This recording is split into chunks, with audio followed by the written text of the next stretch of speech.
قصص. ازيكم عاملين ايه؟ يا رب تكونوا كويسين وبألف خير. امتى اقرا قصص لابني؟ وسن كام اللي هيقدر يفهم القصص اللي انا بقولها؟ وايه اصلا اهميه ان انا اقرا قصه لابني؟ الكلام ده كله اللي هتكلم عليه دلوقتي. بصوا بقى يا بنات، القصص انت ممكن تقريها لابنك من سن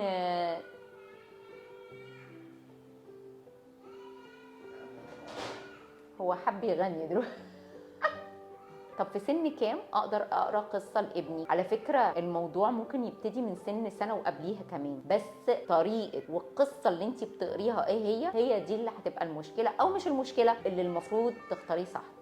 ظهر في حد عجبه الحلقه دي، طالع لي من البلكونه عمال يعاكسني. يا جماعه خلي بالكم، دخلوا ولادكم من البلكونات. اول حاجه بيبقى محبذ جدا ان انا اقرا قصه لابني قبل النوم، او في وقت اللي هي ايه النابينج تايم، اللي هو وقت بعد الظهر لما خلاص هيدخل ينام. ليه؟ لانها بتدي سكينه، والولد او البنت بيركزوا قوي في اللي انت بتقوليه، فغصب عنه بيتسحب كده لعالم خيالي غريب. طيب اهم حاجه ايه مواصفات الكتاب او القصه اللي انا بجيبها لابني؟ لازم القصه تبقى كبيره والصوره فيها كبيره جدا والكلام حاجه قليله. طب انا لو ما لقيتش حاجه زي كده، او مش متوفر لي ان انا اجيب، او ان القصص اللي عندي فيها كلام كبير والولد عندي بيزهق، لا احاول ان انا اخترع قصه من مخي عن طريق الصور اللي بشوفها في القصه دي. اول حاجه القصه تقعد معايا اسبوع. ايه ده انت بتتكلمي بجد؟ والله انت بتفضلي تقري نفس القصه لمده اسبوع، وكل اسبوع بتغيري القصه. يعني مثلا اول اسبوع قلت له قصه، تاني اسبوع جبت قصه تانية، تالت اسبوع بخيره عايز القصه دي ولا القصه دي، رابع اسبوع، خامس اسبوع نفس الموضوع. ليه؟ لان الطفل بطبيعته بيحب ان هو الروتين، يبقى عايز نفس القصه عشان يفهمها اكتر ويستوعبها اكتر. اول وتاني مره بتقري القصه كلها عادي، وتفضلي تقولي له شفت، وتغيري صوتك وتضحكي لما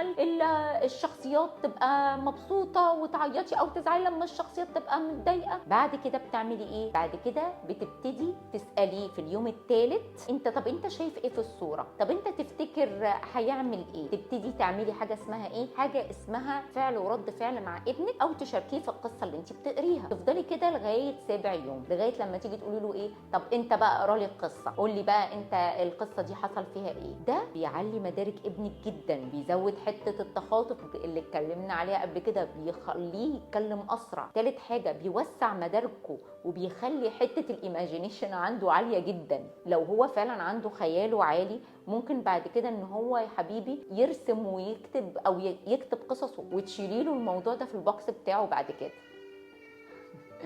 طب ابتدي بقصص ايه، او ايه القصص اللي ممكن ان انا اديها لابني؟ زي ما قلت لكم بتبقى الصور كبيره، وبتبقى قصص كلاسيك، الدب بتبقى شخصيات، يا ريت تبقى شخصيات وتبقى كلاسيك، مش شخصيات ميكي وميني، لا شخصيات يعني ايه حيوانات، خضار بيتكلم. وبعد كده بعد سن السنه ونص ابتدي ادخل مورالز. يعني ايه مورالز؟ يعني قصص فيها اخلاق. يعني ايه قصص فيها اخلاق؟ يعني مثلا ايه السلحفه والارنب، وان الارنب كان كسلان فعشان كده السلحفه سبقته. طب احنا اتعلمنا ايه من القصه دي؟ نبتدي، طب هل هيفهموا؟ والله العظيم هيفهموا. ويا سلام بقى، يا سلام لو انت معوده ابنك على موضوع القصص ده، فلما تيجي تحصل مشكله في المدرسه او في الحضانه، نخترع قصه مع بعضينا ونبتدي نقول ده انا عرفت ان ده كان في ولد اسمه كذا، وكان بيضرب صحابه، واصحابه ما كانوش. قال يعني بقى حضرتك قال بتخترعي القصه، بس على فكره هيستوعبها جدا، وهيفضل يفكر فيها، وهيفضل كل شويه يقول لك طب والولد حصل له ايه؟ لان هو بيعمل صله ما بين الكلام اللي انت بتقوليه والواقع اللي هو عايشه، اللي هو طبعا فكر ان حضرتك ما تعرفيش عنه اي حاجه. انا فكرت في فكره حتى كنت بعملها مع ولادي، ان انا كنت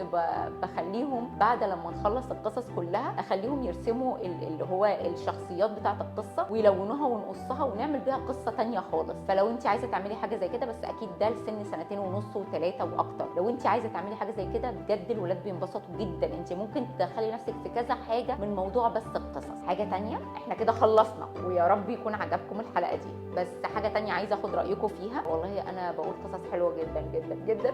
فلو انتوا عايزيني ابتدي حلقات ان انا اقرا قصص فيها للولاد من سن سنتين ل4، اكتبوا لي تحت، وان شاء الله نبتدي الموضوع ده ان شاء الله قريب. يا رب اكون افدتكم بالحلقه بتاعت النهارده. اتمنى ان انا ما اكونش ضيفه تقيله معاكم في الحلقات دي، واشوفكم على خير.